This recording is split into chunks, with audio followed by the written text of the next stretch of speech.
Good evening, ladies and gentlemen. My name is Dwayne Burke. I'm Deputy City Manager for the City of Lawton. Tonight we're going to be talking about Ward 3 and specifically discussing the 7 parks representing roughly 42.5 acres of property in Ward 3. Purpose of this meeting basically is to discuss those parks and what the plan is moving forward.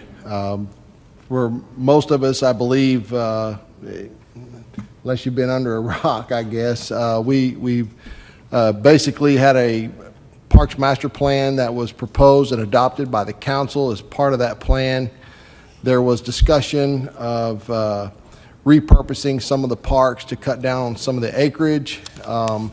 We have several parks across the city of Lawton that are really not serving a purpose as a park, even though they're designated that way. So staff's challenge has been to go through and evaluate those parks, look at the criteria that the master plan applied, and then also work with council to come up with some suggestions as to what we would be willing to propose and bring back to the council for their adoption as far as what we're going to do with some of those parks. So with that being said, up at the dais is Ward Councilwoman Linda Chapman. So if you've got anything that you'd like to express as we start to go through this, she's here to try to help answer some questions along with our Parks and Rec Director, one of our superintendents from the Parks and Rec Department, Antonio, and then Christine. Did I say it? I said our Parks and Rec Director, right? And then this is Christine James. She's the Parks and Rec Director. Antonio's one of our Parks Superintendents. And then Cindy Augustine is down at the end. She's kind of the one that puts all this together for us. So with that being said, let's hop to it. And the first park that we're going to be talking about is Tomlinson Park. It's located on 38th Street, just south of the Kid Zone. It represents 4 acres. And basically, this park has been more or less undeveloped up to this point. There's really no amenities located on it. The proposal at this point in time would be to declare that portion of the park or that park surplus, either auction it off or to take suggestions from constituents as to what they would like to see go there. I can tell you that one of the suggestions that we were just talking about a while ago was a potential of a dog park. That's 4 acres. It's relatively center of the community now as the community kind of expands to the west and would accommodate that. But that's something that we could talk about as well. I guess at this point I would open the floor to anyone that would have any concerns or suggestions that they would like to bring to the body. Anyone?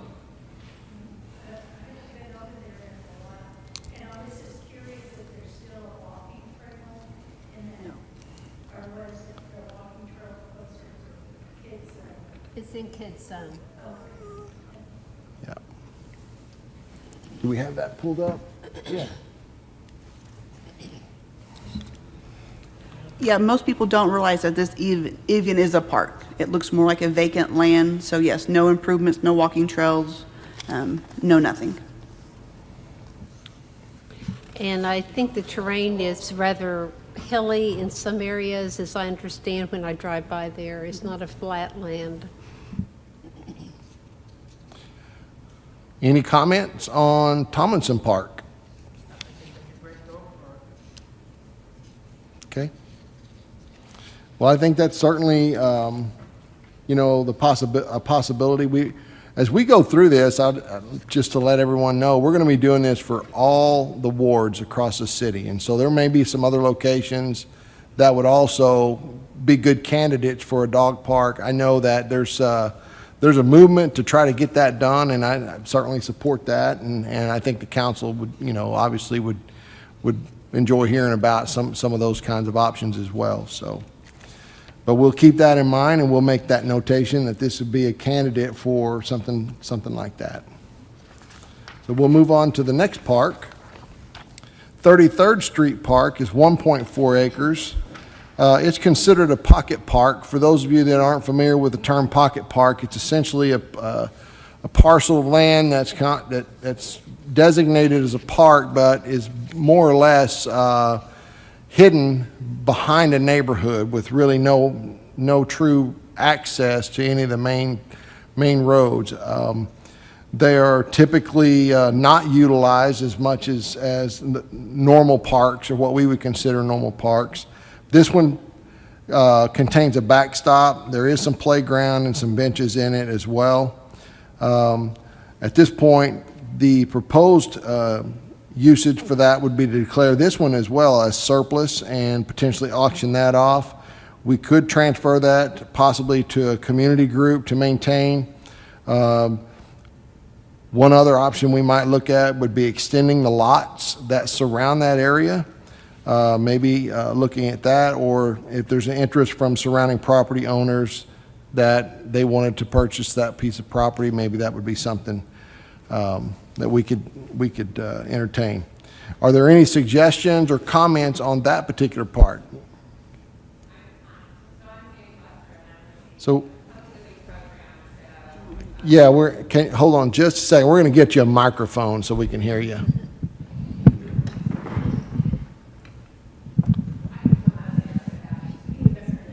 Sure.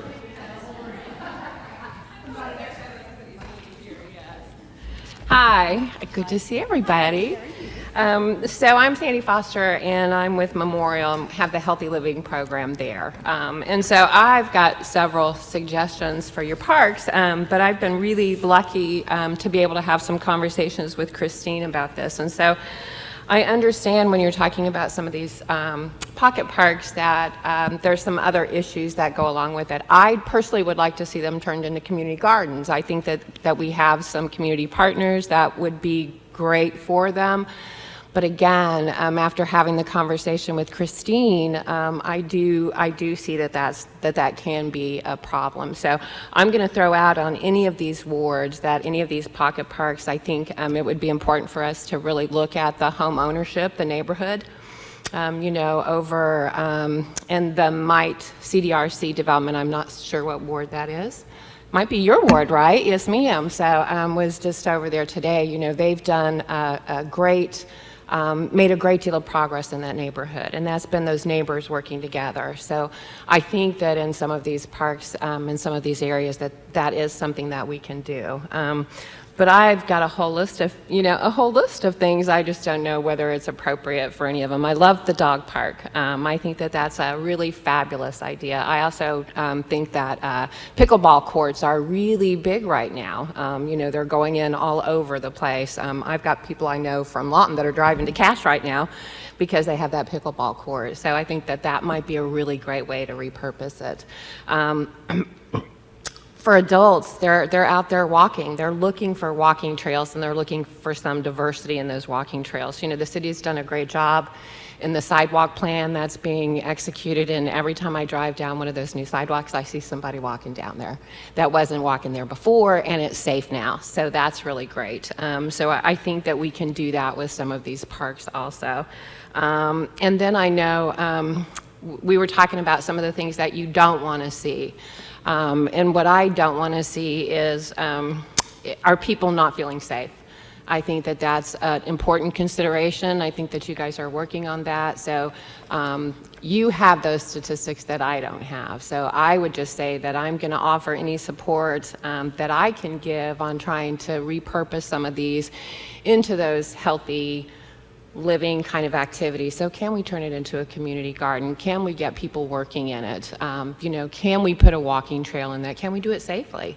All of those kind of things. So I will send, I did for Ward 1, sent a list of things, and I will keep doing that. You'll see me at the next meetings, but if there's anything that I can do, please let me know. I think what I will say is that I appreciate the fact that you guys are listening to the community, that you're taking time, that you've made these meetings available to everyone to participate in, because I think people need to speak up or they need to shut up. excuse me. But it's time now for us to tell you guys what we want and then to offer the support to do it. So let me know if I can help.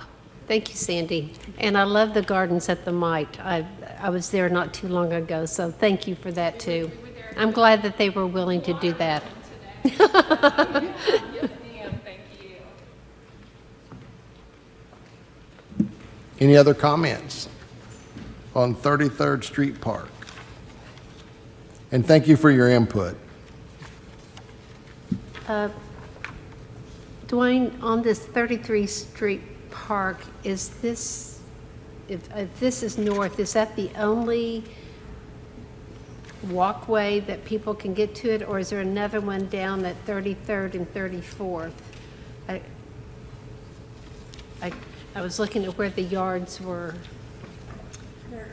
There's, Oh, this one is just a vacant lot, oh, and okay. there's a sidewalk path here, it looks like, right there, so 20 foot, and then over here, probably right in there somewhere. That's one of the challenges with the pocket parks is the limited access, essentially having to, go down an easement or somewhere, just to access them.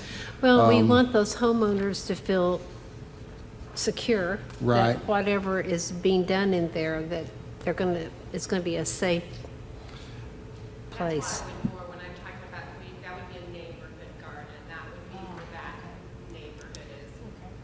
That would be my thought on that. So, but again, after having the conversation with Christine, there are lots of other things that I understand go into making that decision on this part. Yeah, I think some of the changes that, as we looked at it, that was obviously one of the things that came up initially in looking at the parks is where would that work? One of the challenges is the water. It's always an issue is how do you get water to them? And then who pays for that water? So, That's where we would really have to have a strong commitment from the neighborhood, truthfully. right. And it would make sense if the community that surrounded that wanted to do that, and they would take that on, maybe through a neighborhood association or something like that. If they, Well, I'm looking at this map too, with the red stars. They're all renters. And there's another issue right there. They're not gonna take as much, their renters are great, don't get me wrong, but they don't have as much buy-in, they're gonna move. Exactly. They're gonna move, and so that probably is not gonna, I'm gonna, give you guys that's not gonna, I don't think a community garden is gonna work there when you're Right. looking at all those renters. and that was exactly what we thought as well. If it were homeowners for sure that were living there, that were going to take more of an interest, you'd probably be able to do something like that. Okay. We'll move on to the next park. It's Greer Park, also known as Kid Zone. 14.5 acres, contains tennis courts, trails, playgrounds, pavilion, picnic tables, benches, and restrooms. Obviously, I don't see any way that we could ever do anything. This park is here to stay. We love this park, and so if anything, what we'll be looking at from a staff recommendation is how do we improve it? I can tell you that we've just recently refurbished those tennis courts. We're already looking at improving the parking lot for it to try to get that paved, make that more accessible and nicer as well. We just implemented some code changes to be able to allow organizations to actually rent the tennis courts and hold tournaments and really make that a more user-friendly park.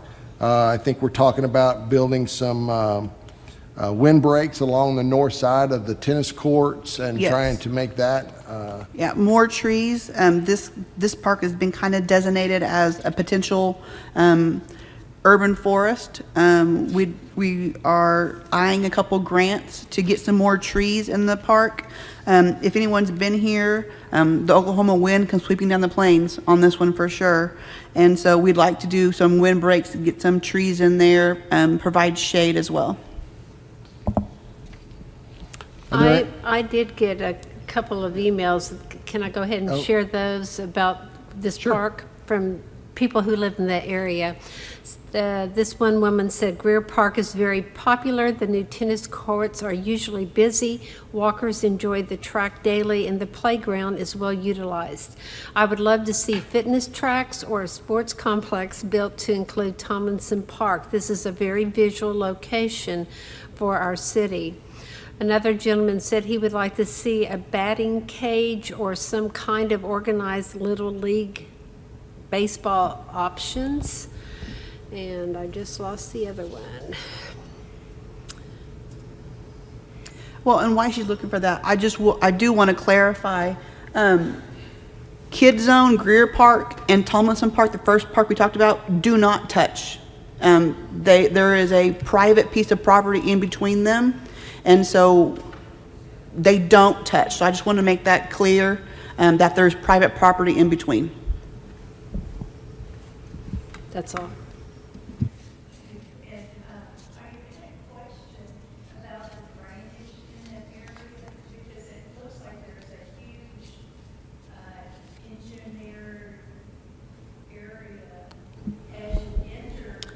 Yeah, that's the required detention pond.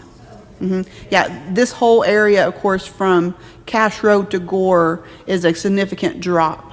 So yes, this whole area is very hilly, but yes, that is a required detention pond right there at the entrance.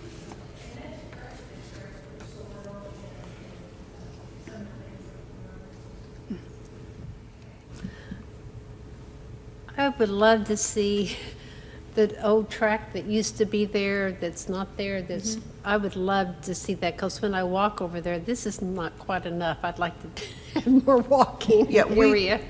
Part of the plans would be, we have a couple options. Some of our trails, walking trails that aren't concrete, we do use this crushed granite that compacts real well, so it wouldn't be a concrete trail, but it would be more of a trail for that. So those improvements are on the list. And we've also talked about asphalt trails that kind of can hold up a little bit more to the Oklahoma temperatures and soil, stuff like that too. So trails is definitely on our radar and on our list for several of these parks. And the parking lot, is that in the works to get that asphalted or something? Yes. Okay.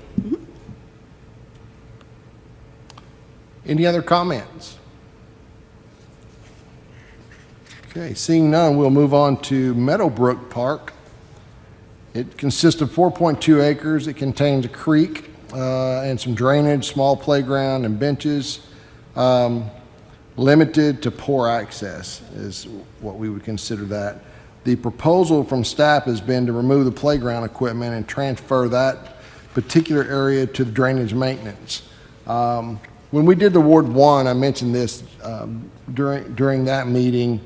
Oftentimes we find that some of the parks that we have located across the city that were designated as parks were kind of done because they weren't really good building locations. And so as part of the process, builders or the people that own the property would dedicate those as parks because they really couldn't use them.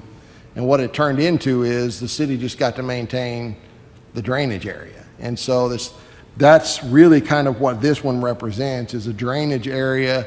It's really not, feasible to maintain as a park. And so I think that we obviously can't remove the drainage because you got to have that. So really about the only thing that we would be able to do with that would be to transfer that to drainage maintenance. That would alleviate the necessity for us to continually maintain it as a park. There's just different standards that you maintain drainage areas versus park space. And so that would create a little bit of relief as far as the maintenance of that particular area. I live in that area, and to try to hop that little curb to get and to drive all the way back in there where the playground equipment is. To me, it's almost like a pocket park. You don't even know it's there. But I did have two people say, we adopted Meadowbrook Park a few years ago and painted it and cleaned it up. I asked the city 3 times for a new bench for parents to sit on, but it was never replaced even when they said they would. Then the jungle gym my kids loved playing on the most was removed. Since then, we found needles, shotgun shells, and other disgusting things I don't even want to mention there at the park. Sadly, I don't care if it becomes a drainage site anymore, but it would be great to see Fred Bentley have some different facilities, and I'll share that later. And another lady did comment also that they have found some unsafe things at that park as well as graffiti. So these are the things we don't want to happen to our parks. Any comments from the audience? Suggestions? Okay. So seeing none, we'll move to the next park. It's Fred Bentley Park. Consists of 8.5 acres, contains playground, backstop, picnic tables, parking area, and cell tower. Staff's recommendation for this park would be to maintain it as a park area. So this park would not be on the list for repurposing, but more so for improvement. I'm happy about this because this is well used in a variety of ways with people there, plus different little schools, I guess with different kinds of practices with football and soccer and whatever. This one person said that she would like to see some bathroom facilities near the playground and or Greer Park playground renovated.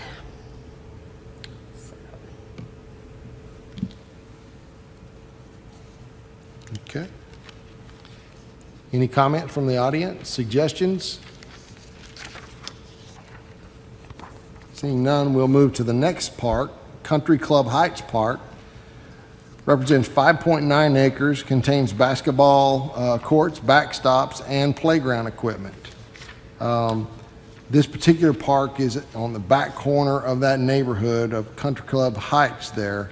While it does have access, the recommendation from staff would be to remove that equipment, declare it surplus, and either auction it off and or develop it.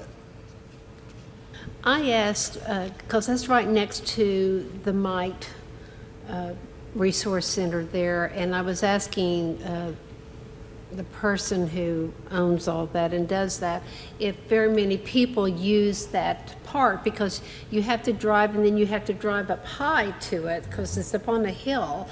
And I wanted to know if very many people used it, and she said that and she's there all the time, that she doesn't see a lot of use in that particular park. So if we remove playground equipment and if it's in good shape, can those pieces be moved to some of these other parks we're talking about? We hope. Okay. Playgrounds do have a standard, and if they don't meet current standard, we would not be able to pick them up and put them back as a whole, because then we would be liable because they're not up to standard. If we were able to just piece it, to possibly take a piece from a non-compliant piece of playground and replace it with just a piece of a non-compliant playground, we would be okay, but we could not pick up a non-compliant as a whole and reuse it, the non-compliant as a whole. But we would be able to part it or piece it when we could. Yes. Any comments or suggestions from the audience on this? Do you want me to come up there, or can you hear me now? You good? I'd come up so everyone can hear.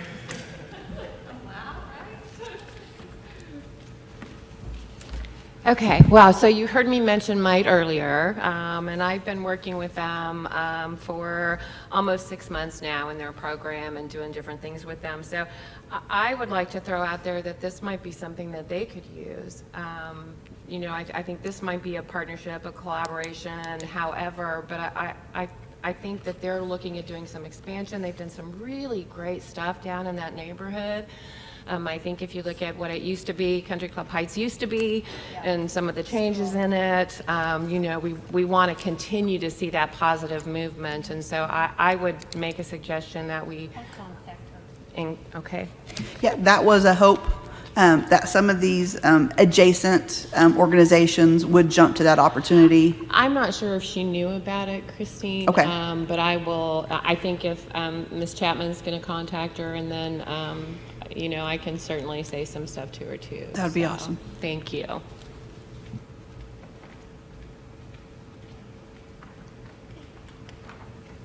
Any other comments, suggestions? Seeing none, we'll move to the next park. Patriot Park, which is also known as Garfield Park, is 4 acres, contains a playground, parking area, and a drainage canal. The proposal for this park is to maintain it as a park. So there would be basically no change. I do recognize that there was a significant portion of that that's drainage. Were we looking at possibly moving some of that to drainage maintenance? Yeah, we can. That's kind of been going back and forth. We have also looked at this, staff has looked at it as far as potential low-income housing for that neighborhood, but unfortunately, most of it is in a floodplain, so that rules out any kind of development. And so that's why staff's recommendation went back to trying to keep it and maintain it, most of it as a park space. Any comments, suggestions from the audience concerning Patriot Park? That is mostly all rental property, isn't it? Most of that is What was that? Most of that property surrounding that park is rental. Oh, yes, I would say so. There's The two churches. yeah, are right 2 there. churches and some a lot of duplexes on the east side. That's the channel you see right behind Wright's Donuts. Maybe we can talk to those churches to do some partnering in that park. And also, something that I'm becoming more aware of is a loss of our habitat for our migrating birds. And today I had monarch butterflies all over. Is that as we see our main arteries develop, we're losing some of our habitat for the Mississippi kite and some other birds. So I feel like that if there's any way and context to not only think of the human element, but also our wildlife that keeps things in the grocery store, it would be wonderful. And then also, I'm learning about drainage and how it plays a part in detoxifying your soils, and that it's an important aspect. People may say drainage canal, but it's just wonderful, even though I know it's a pain in the keister, but it does as a vital part of our environment. We have looked into butterfly type gardens. There's grants out there for that type of stuff. And so that definitely would be an option that staff has entertained as well. So yeah, it's just, again, public input. So we would be looking at the possibility of reducing the park size on this and moving the canal piece over to drainage maintenance.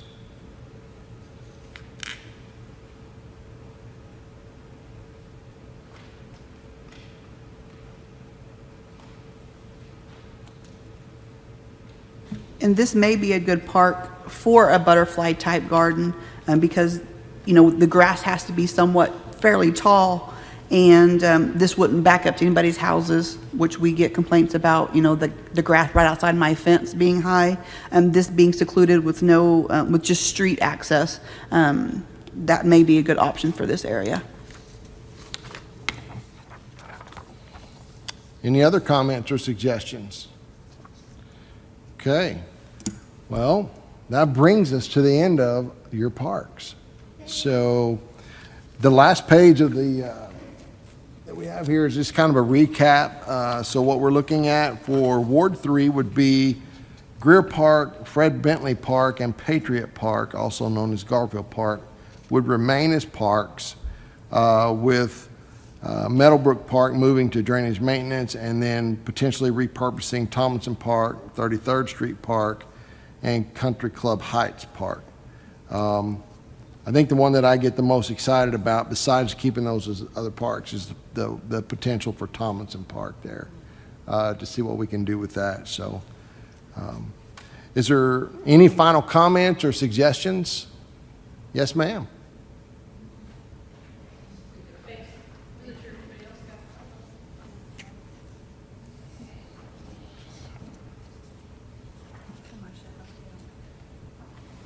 Thank you. Nice to meet you too.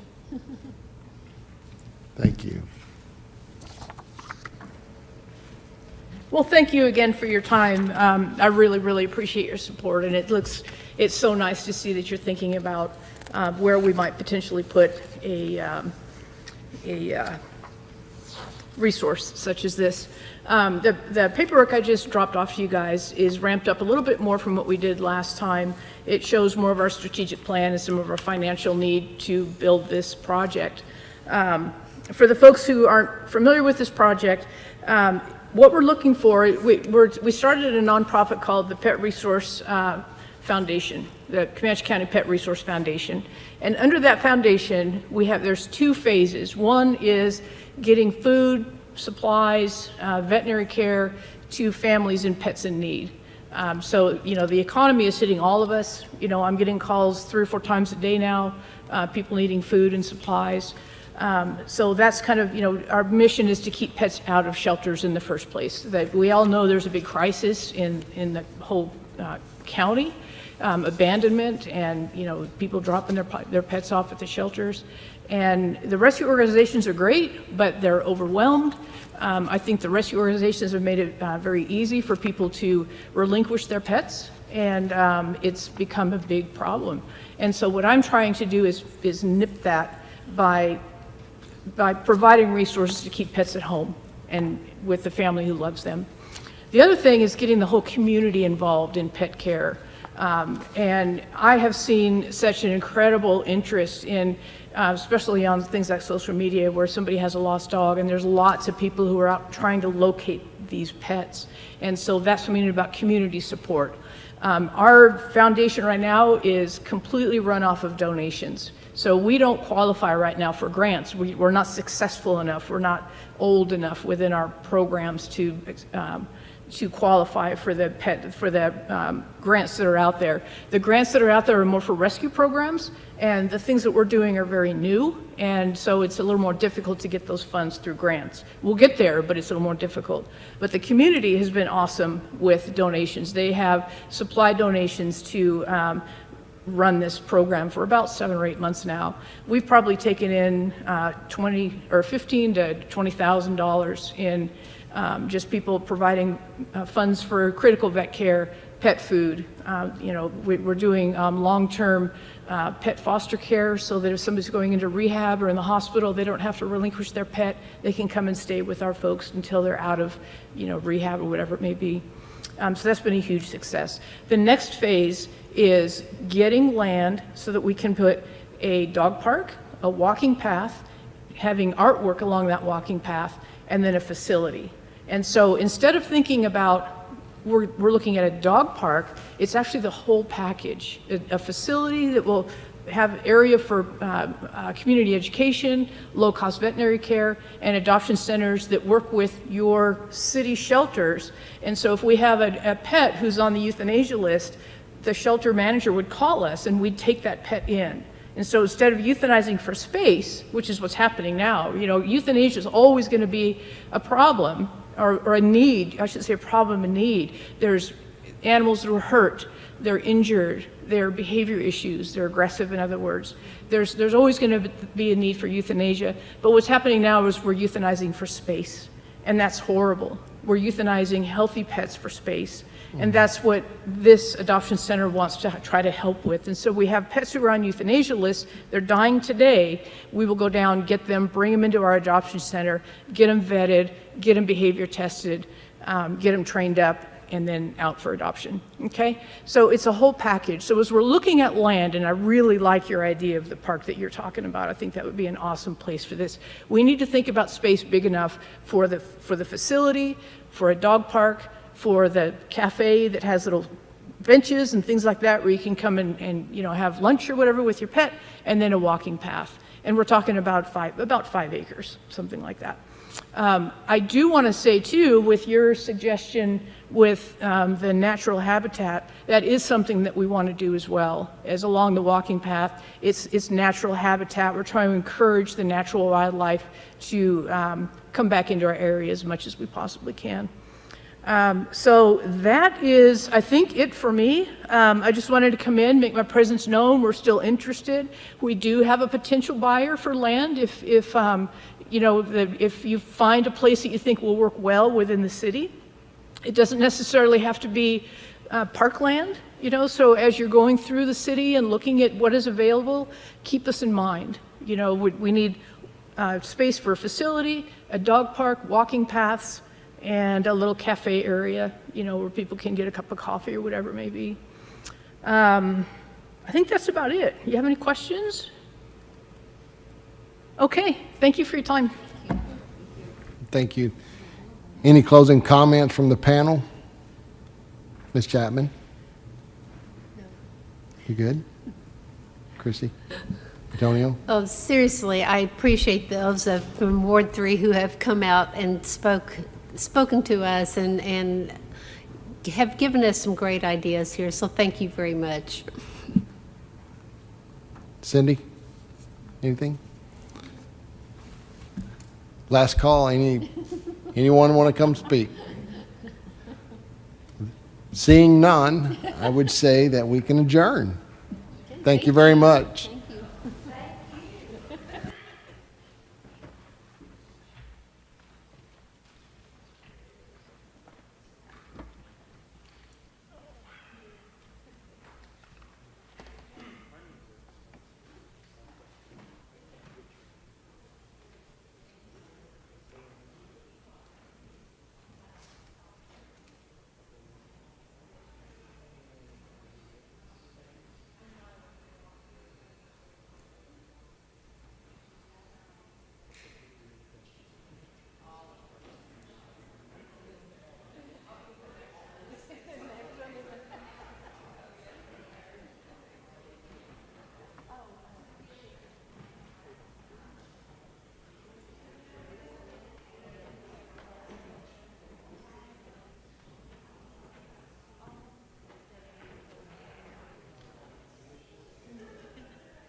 And it may have been, and I just overlooked it, but I get kind of frustrated with everything. Yeah.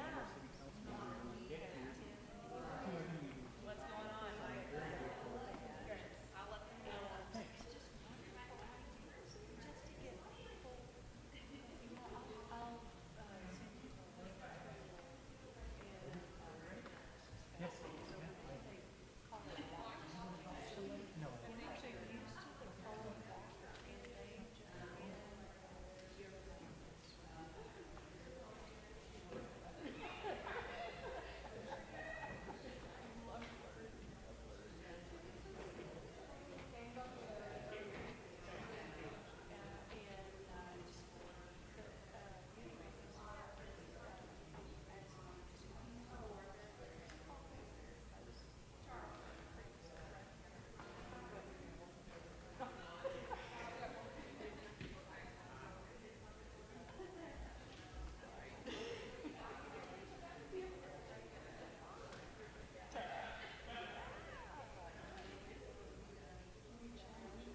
Oh, yeah.